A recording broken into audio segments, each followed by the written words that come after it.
The moment every entrepreneur hits, you're working harder than you ever have. The calendar is packed, but the inbox feels endless. That to-do list never gets shorter, and somehow the business still isn't growing the way that it should be. But the problem isn't effort. The problem is leverage. Welcome to the Leverage Podcast. I'm your host, John Davidson, and every week I'm sitting down with founders and top performers who have found that lever. The hire, the system, that mindset shift that changed everything. This show is for the business owner who's ready to stop being the bottleneck and start being the architect. Let's get into it. All right, welcome to another episode of the Leverage Podcast. Today, it is my pleasure to be joined by Scott, Aurich, and Tyler Mathews of Aurich, Mathews and Associates. These are the kings of Coronado, you could tell them from a real estate perspective. And today we're going to talk all about their partnership, the growth of the business, and the insights they have learned throughout their careers. Scott and Tyler, thank you for joining me today on the podcast. Well, I'm excited to have you guys. And this is a bit of a unique partnership. And I really love the way that Scott and Tyler, the way that you two have come together and the reason you've come together. Number one, Scott, I understand you're not going anywhere. You've been in this business for a long time. And what you're doing is adding, I guess we could say, leverage from a generational, from a technical knowledge standpoint with Scott and other members of your team. Scott, share with me, how did you first begin your real estate career? Started as a commercial broker when I got out of college. Got into wanting to be a developer back in Texas. Did a pretty good size 140 lot subdivision that in the mid 80s back in Houston, Texas. Ended up going bust and the market crashed. Had a client from Mexico that offered me a job to come out here and work in California, which I never thought I'd want to do, but I did decide to take him up on it. Came here and worked on a project for him for a couple of years, and after a couple of years, he loaned me some money to buy a house, and I bought that house. And when I was buying it, before I could close on it, I had an opportunity to flip it, sell it, and I made more money on that one sale than I did for him working for him for a year. So I said, well, this residential real estate looks a little more serious. I should get into that. So I started doing that. I built a little company called Sun Isle Realty and built it up over a period of time that I was really, really blessed with getting some real high-end clientele to sell some of the more expensive homes here, and kind of built a reputation on that basis. And it went from there. And now 36 years later, whatever it is, it's been a good ride. And I'm enjoying doing it every day. So absolutely. And Scott, what is it about Coronado that really made you, set those roots and establish a really strong brand in that area? A small town, 25,000 people, a very affluent community, but kind of a real conservative, kind of fair to say, somewhat Christian-based community that was comfortable for us coming from Texas and our environment there. A little bit different than a lot of places in California, and we ended up just kind of growing into it. We came here with a 1-year-old son who had been born 1 pound 6 ounces at 25 weeks. And and he just was absorbed by the community. Everybody helped do everything he could do, and had a great life growing up and going to school here, and graduating from school here, and then going to Point Loma and all that. But the community is a sense of real community, and that's something that I've been able to sell from my heart. And in selling that, the finding houses is almost like taking orders. You're just kind of trying to fill people's needs, but you really sell what you believe in, and we really do believe in. Coronado is a great place, and Tyler came along, and his story's pretty similar. Yeah. Same thing. Yeah, that's wonderful. I kind of did the opposite as you. I grew up in California. I wish I grew up in Coronado. I grew up in the Central Valley, and now I'm in Texas, in the suburbs of Dallas. McKinney. So McKinney, right next to Frisco, just outside of Dallas, for the non-Texans who are watching and listening. Tyler, I want to bring you into this conversation. You have a little bit of a different career path, stemming from entrepreneurship, if I have that right. Walk me through how you started your career, founding a company, and then how you found yourself into the real estate industry. Grew up in Arizona, so as many Coronadans know here, I'm a Zony, so a lot of people end up here from Arizona. They vacation once or twice, but I was on a full ride golf scholarship in Arizona, playing golf, and started the fall out of love with that potential career path, and started a construction business in college that I ran with my dad, who was retired, but an incredible entrepreneur, inventor, had a couple of good exits and built some businesses. And so he kind of helped me start this construction business. And when the downturn hit, near 2008, we had a little bit of cash reserves. Construction had really slowed down. So we started flipping houses. It was my first, we were doing really high-end backyards and pools and things like that. But we would go down to the court steps with our $10,000 cashier's check. We'd pick up this house, that was in foreclosure. And so we started doing residential flips, and that kind of was like my little taste of residential real estate back in 2008, 9, 10, 11. And then we ended up having a son who was diagnosed type 1 diabetic at 14 months old. So we were living in the hospital, a week or two at a time in Phoenix. And we actually came out. My in-laws had moved to Coronado. So we came out here just for a little break. It was really, really rough in the beginning. Just a baby, trying to give him insulin and shots all throughout the day. And my father-in-law, we were talking about maybe a career change, maybe moving here. And he said, you got to meet this guy, Scott. He sold us a house. Maybe just see if he would take a coffee with you, And so I was just all over the board with different career ideas. And I called Scott.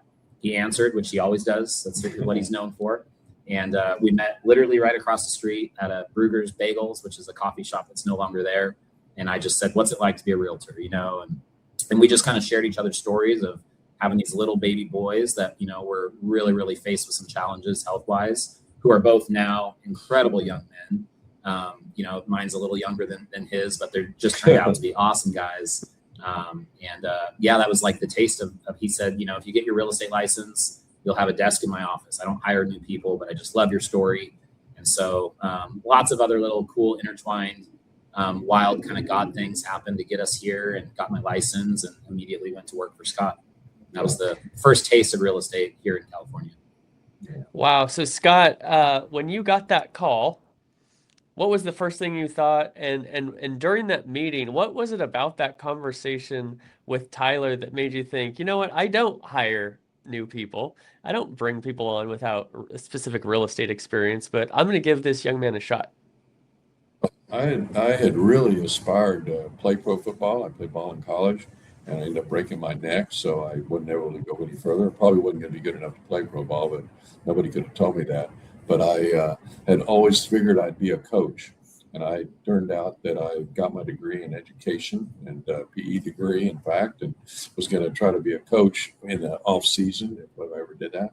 And my mom taught me to get into real estate and so forth and all that. But I've always thought it'd be great to be able to share and teach someone to do it. So it was a good opportunity when Tyler came on board. He had a tough story to start.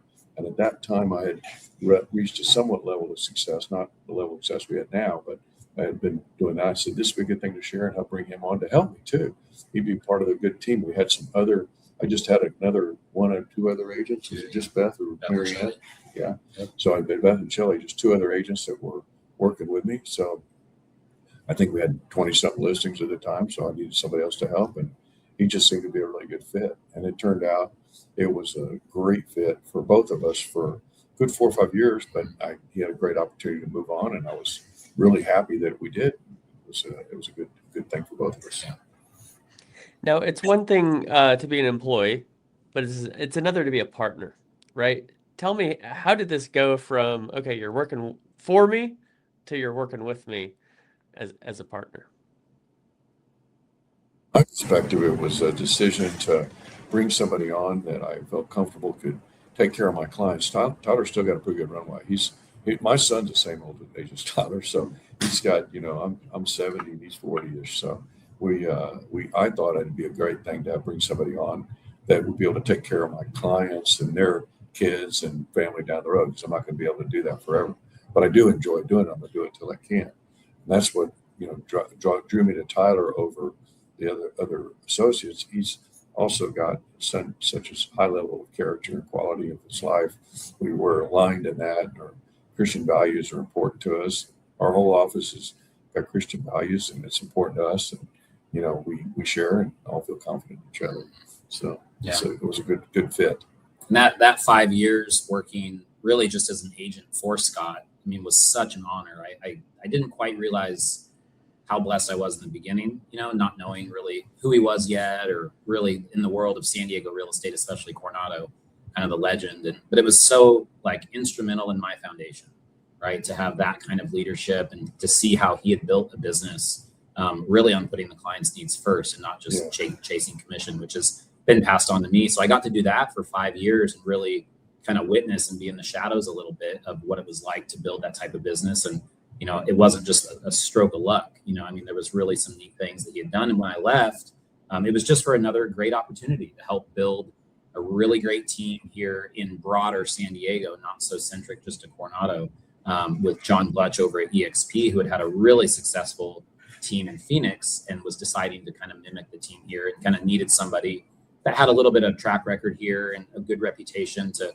recruit some agents onto the team. And so that was a 5-year run. And really that 5 years was very different than the first 5 years. That 5 years was all about, a little bit more of the leverage of technology, of, CRMs. And we had, I think at one point, 15 virtual assistants overseas, and really got to see kind of how to leverage, processes and systems and procedures at a really high level. And that was a 5-year run, not to jump too far down the story. So it was really cool to kind of set the foundation, 5 years of work ethic and care and really small niche here in Coronado. And then the next 5 was all about, leveraging systems, procedures, operational stuff. So when the call came now 10 years later, I was a very different agent, but a very different person with just new knowledge. Yeah, that's very well explained. I appreciate that. Both of you have the capability, obviously, to have your own company, right? To have your own brokerage and independently run separately, but you've chosen to do this together, and you're better together than you would be apart. I'm curious, a question for each of you. I'll start with you first, Scott.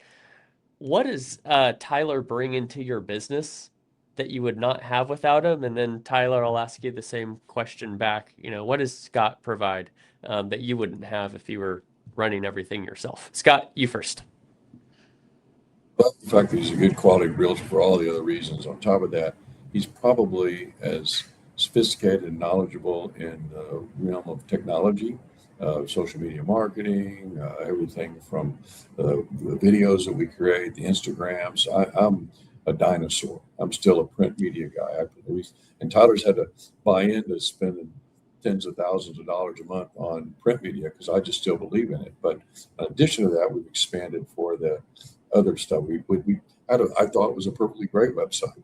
We started over with a brand new website that's better than ever before. So I leveraged his technology skills with my relationship skills and knowledge in the market, and the knowledge of some other things that really do add to our business that we'll share later. So it was a great addition to it. But at the same time, we did bring on a marketing director as well, who has a similar level of skills and technology and elevated it as well too. I love that. Yeah, building a great team with complementary skill sets is absolutely essential. Tyler, what does Scott add to your business that you would not have without him? And I like that we didn't have any of these questions early, so it's off the cuff. I mean, no amount of technology or AI could replace relationships, and even I would say to an extent, market knowledge here in our little island. I mean, I couldn't buy, I couldn't pay for, I couldn't download the relationships and the reputation that Scott has. Scott has an incredible reputation on the island, just a great family man. He's coached, I don't know how many teams, before I was even here, Little League, football, Pop Warner. The reputation, I mean, it's nothing that you can pay for. It's nothing you can fake.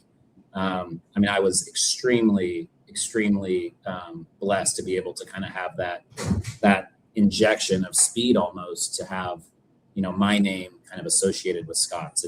There's not a day that I drive by the office or my wife drives by the office that we're not grateful for my name to be next to his. So it was really remarkable to kind of have that opportunity. And I did think of going on my own. I remember sitting there thinking, telling my wife, like, I don't know what it is. I'm not unhappy where I'm at, but I just think I'm feeling this prompting that there's the next chapter coming. And I do think it's Coronado centric. We've been living here already 10 years, but it's a very, very hard market to tap into. There's over 200 brokers here, realtors here, with not a lot of houses to sell per year. And so there's a high level of competition to be a Coronado agent.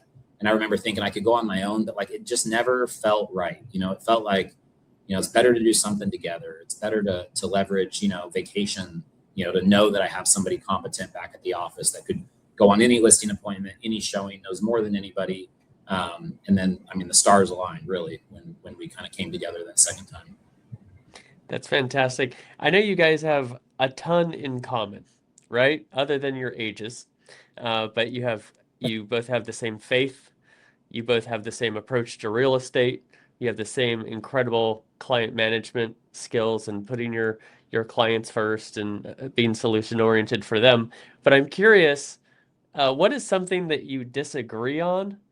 And when there is a disagreement, how do you decide which way to go? I thought I'll let you know when it happens, because I don't have an experience in the last year that we've really disagreed on anything. I think there's one occasion that I may have corrected him on something or said something that was obvious, and he reminded me that this wasn't his first rodeo. But I think that was maybe the only time there was not going to say cross there, but it was just something that came up, and I don't think we did have a really unique opportunity. I look at it as a unique opportunity. We had a very, very difficult client that when Tyler came on board. We had a client that made it about as tough as it could be. It was a $9 million listing. I didn't want to take the listing in the first place, but I did because I thought it'd be great for Tyler and me together, and we did it. And I can tell you, in that experience, this guy put us to the test of our relationship and everything else. He was trying to pit one against the other and all this other stuff, and it turned out just to strengthen us. And so we didn't have any hesitation about working together in the end of the day on that deal. But that was about. We haven't had any disagreements. Today. We may have them in the future. And like I just on print advertising, perhaps. What's that? Yeah, I've had to bend a little and throttle full throttle with the print advertising. But no, and I would say also, John, like, every now and then we'll get into a multiple counter situation. Like every now and then we will have different approaches to, like, maybe this would be best or that. And I will tell you, it's such a good test and like tension. I think of like, how does a tent stand up? A tent stands up with some tension, and I think sometimes we can kind of test different avenues to go on, an offer scenario or maybe a list price or comps. We love kind of looking at things separately and then bringing our ideas together and kind of seeing where there's overlap and maybe poke holes in it, which is why I think, and I'm not just saying it, obviously biased, but I think our clients are at such a great advantage because they get different perspectives, different strategies, and they're kind of tested before they're brought to the table. So it's been fun sometimes to kind of like see things a little differently, but no major disagreements to date yet. And that example of doing our comparative market analysis when we're getting a listing, we do it independently for that reason. So I can get then listen to what Tyler's thoughts are, and he can listen to what my thoughts are on where the price should be on a house, which is really unique because we've got two people that know a lot about Coronado and studied it and know it. It does give them a better chance to get the right price, or give us a better chance to give them the right price. So that's a good example. That's really neat. Yeah, not only are you aligned in most of the things that you're doing in your business, but you are using the opportunity of utilizing the two different perspectives that you have to then come together with the best combined solution, it sounds like, and that's really incredible. Well, I want to get a little bit more into some of the insights that you've developed over your careers and your partnership together. But first, let's listen to a message from our sponsor, Sphere Rocket.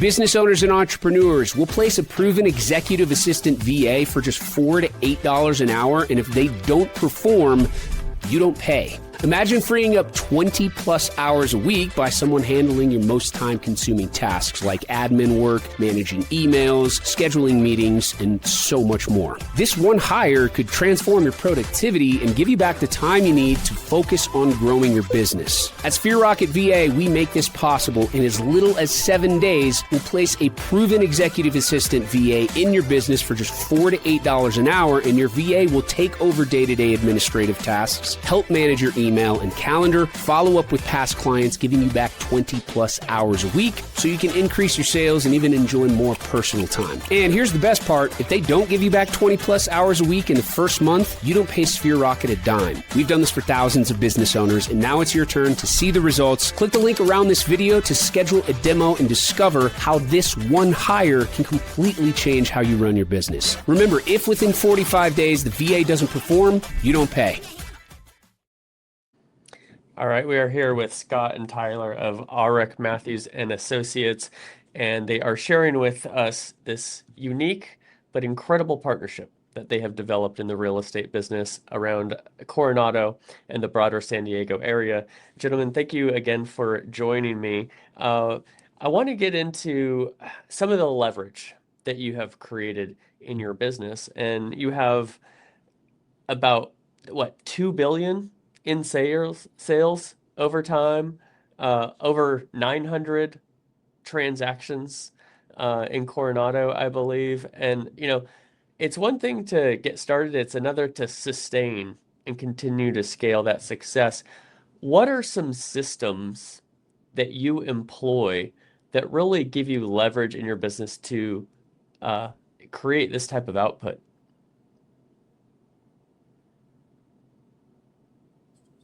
I mean, it was fun coming into a brand that was already established, Scott's name being the brand, and kind of figuring out, what might be slipping through the cracks. I mean, Scott built an incredible brand, incredible database of people that was really not being utilized very well.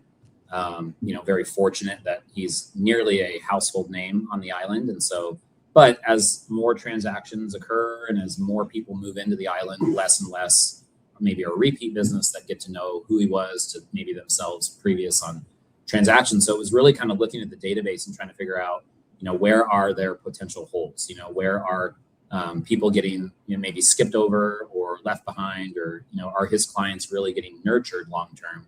So we've implemented obviously some CRM stuff and incredible digital marketing and email campaigns to both of our databases, which were combined. His was, I don't know, maybe 3,000. Mine might have been 12,000 or 1,200. And so we kind of merged our databases together and did some really neat branding and introductions. And so I think that's really allowed people. There's a lot of people that do, get our listings, our weekly emails. We hired a director of marketing, Elise, who's in the office right now, and she's been a huge part of kind of the rebrand.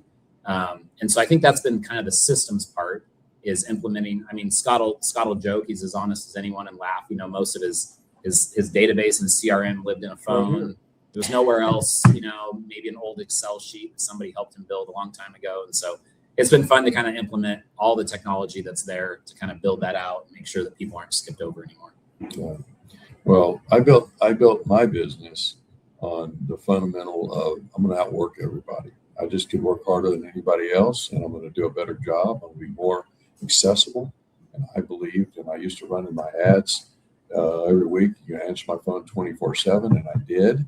I stopped that a few years ago, and my wife and I felt that would be time to stop a few years ago during dinner, and I wouldn't answer my phone during dinner. So that was a big deal for a while, and then it kind of expanded a little bit. But I still answer my phone pretty much at the time. But I always feel it's important to be accessible. Our clients, they need you when they need you, not when it's convenient. And if I wouldn't be here, I had somebody else to cover. But I was just going to outwork everybody and work harder than anybody else I could think of. That was one of the things. The other thing was in residential construction or residential homes in Coronado, most of them need some level of disrepair, repair, or remodeling. The island was built out over the last 100 plus years, 120 years or so. And the homes, some of them were dated and need to be upgraded. Some need to be torn down and raised and build new homes. And being a developer back in Texas, I looked at things from developing a residential subdivision before, and things kind of from a sticks and bricks status and understanding what it took to bring a home to its best and highest and best use. And so I understood the zoning. I got into zoning, and we developed a little small condo project here, and I developed some affordable housing for the city of Coronado, and I bought some other apartments and rehabbed them over the years and made them affordable housing. So I understood all that. So I think what I've done, and I was always a kind of closet architect without ever getting an architecture degree or wanting to spend that dedication time to do it. But I designed the houses that I built. I'm in my 17th house here now in Coronado, and did remodels and built 4 from scratch. But I help other clients when they come to the table. They need to know what the house can be. And sometimes you walk in and a house is perfect, and you just hand over the keys. And a lot of times it's just the beginning of a journey to make the house something special for them. Yeah. And have a vision in that regards and try to help share that vision. And it's a joke that I've built or designed a handful of houses here on napkins. And people joke about that. I still have the napkin you drew it out for them. Usually it's a piece of legal paper, but it's just a sketch and give them a sense of what they can have with a house by understanding where you can expand to, how much floor area ratio you can have with the setbacks are, et cetera, et cetera. So all that is my skill set, and it's not a skill set of organization. I've got the most organized wife in the world. She takes care of all the books for our company and takes care of all our family expenses, and I make the money and she controls it, gets off to the accountants and makes sure that the accountant's got the right numbers for our tax returns and all that. So I'm not an organized person, but I'm a hard worker, and now I get to benefit from somebody who's hyper organized, super organized. And it's good. It's like marriages. You don't want to have someone who's just like you and someone who's different, because you're better by the sum of the parts.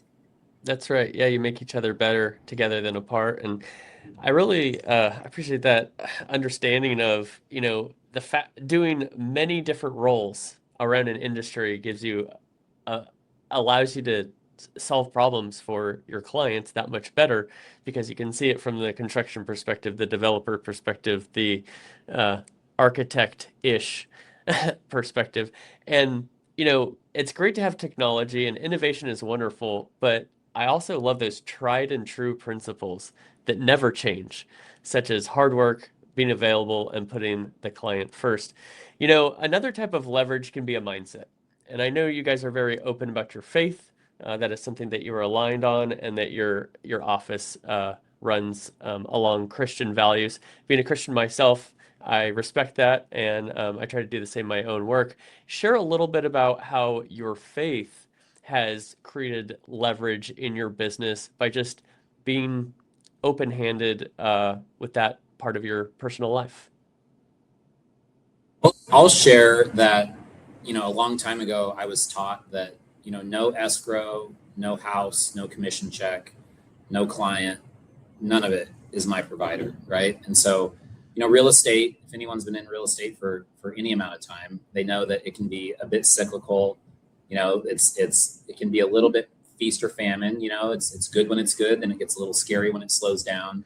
And, my wife is amazing and has talked me off the ledge a couple times when I'm a little nervous, through the 12, 15 years, whatever. But I don't know, just having that perspective that there's something greater providing for me than just this deal. It's really allowed us to serve our clients, their true needs, their interests, their, like Scott said, kind of an order taker to the lifestyle. It's fun selling a big house. It's nice. But really kind of keeping the priorities in line and knowing that even if it cancels, even if an escrow cancels, which it happens, it's never enough to panic, because our provider is much greater than some escrow check. And it gives me a lot of peace through kind of the waves of what real estate can be. Yeah, that's really well said. And for me, it was a struggle to start with, because I was broke. I mean, I was dead broke when I got here. I was borrowing money from my father-in-law. Our credit cards were maxed. I was making $2,500 a month draw against commissions. And I had to go from a part where I went broke, partially because the market crashed in Houston, partly because I kind of panicked and I didn't have the ability to convey to my clients when I was being a commercial broker and developer that their needs were more important than mine. And when my needs became most important, you can't sell real estate, or you can't do anything very well. So when I learned that if you're going to do this, you need to put some other people in front of you and have their needs be the most important thing. And it seemed to turn around with that. And it's always been in kind of my wheelhouse that I can let someone feel comfortable saying, we're not going to buy something. That's, I look at you, I showed you houses for whatever it was, 2 months, whatever. We're not going to buy something or something. Yeah. And just not be that. That's not what you're here for. You're here to help people, and you can. And a part of our business is selling houses. A part of our people is helping them get from one stage of their life to another.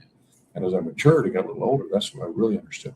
And I was really, really blessed with a couple of really good agents that I was able to learn from and model.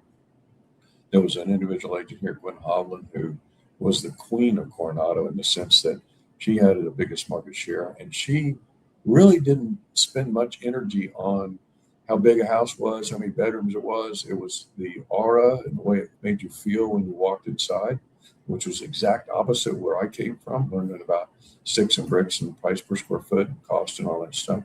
So Gwen softened me to understand that really people buying homes are buying places that they want to be in and feel good about their family and all that kind of stuff. So it helped me grow in my business in that way. So when I learned that, it opened the door to it. Finally, I got proud of being a residential real estate broker. I grew up in an era where residential real estate brokers were all the ladies from the country club or the golf, just whatever, and the brokers owned the business.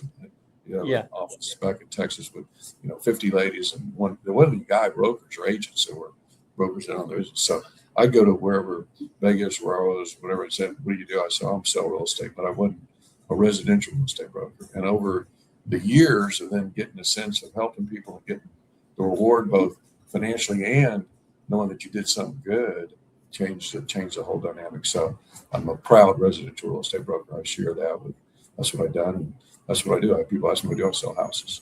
But it's really more than that. It's help people get from A to B. I appreciate you sharing that. Just a couple questions for each of you as we round out this episode. Love to keep you forever, but I know you guys are busy and you've got people calling, trying to buy and sell these beautiful properties. Question for you, Scott. Over all the years of your career, it might be hard to pin down, but what is the best advice that you've received on real estate and who gave it to you?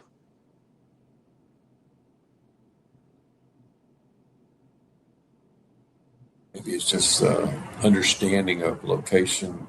That was the best advice because I've been sensitive to buying real estate along the way and sensitive to quality locations. And that's been part of my business and success is that I've bought houses, remodeled them. The tax law that came along in 1997 on May 7th, which happens to be my birthday, allowing us to take the first $500,000 per couple tax-free, sent me into a spin. I'd buy a house, live there 2 years, buy another house, live there 2 years. And the market moved up. I'd take the free profit and go. And finally it got to the part where I was having to pay taxes, making bigger profits than $500,000. So the location mantra has been something that I've always lived by. So I try to, if I do any steering or giving guidance to people buying homes, to find a place that they can enjoy. And whether that means location means Coronado or it means a particular block of Coronado or site or whatever, it's still critical. And I think that is an important thing in real estate. Yeah, that's an iconic quote and clearly remains to be true. Tyler, is there a piece of advice other than location that has really impacted your career? Yeah, I would say just kind of, I got a little cheat there because I got to think while Scott answered. So, Scott's always taught me with home ownership, you got to get on the merry-go-round at some point. Coronado's really tough. It's, it's a very, very high priced market here. But I was having a conversation because my wife and I were in escrow a couple of weeks ago, bumped into one of my dear mentors, good friend, Tom, right on the corner here. He works a couple doors down. And we were just sharing stories. I was telling him that we were in escrow and I said, gosh, it just feels like such a big stretch though. It's nerve wracking. Like I'm scared, And he goes, man, if it didn't have that feeling, I probably would tell you to pass. If it was so comfortable, there was no stretch, I'd probably tell you it's not right. And it made me think, everyone's like, oh, I'm going to wait to get married, when I'm ready, or I'm going to wait to have kids when I'm ready. I'll wait to start the business when everything looks right and I'm right. And I just started thinking like, I don't know that I was ready to get married, but I got just celebrated 20 years, high school sweetheart. I don't know that we were ready to have kids, but we had kids, and I have the greatest son and little daughter now, Nora, in the world, Caleb and Nora.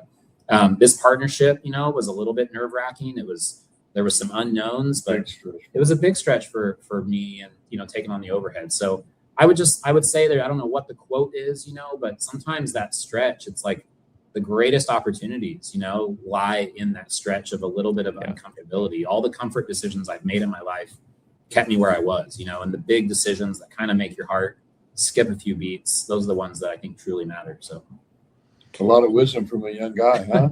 That's right. I wonder where he got that. So you're like, not from me. No, you guys are fantastic. I so appreciate you sharing your stories and your insights with our audience. The very last question, Tyler, I'll put it to you, is simply for those in the Coronado area or those looking to make a move to the area, what is the best way to get a hold of you guys?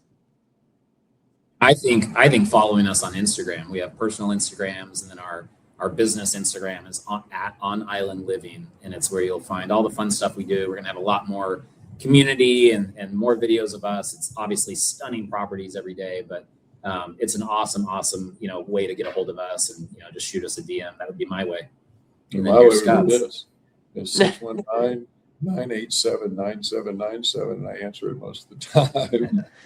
My wife will kill me for doing that, but give that man a call anytime other than dinner time. Tell me about dinner. Yeah. What I'm hearing. Well, Scott and Tyler, thank you so much once again for joining me, sharing all that you've learned and what you're building together. Thank you for joining me today on the Leverage Podcast.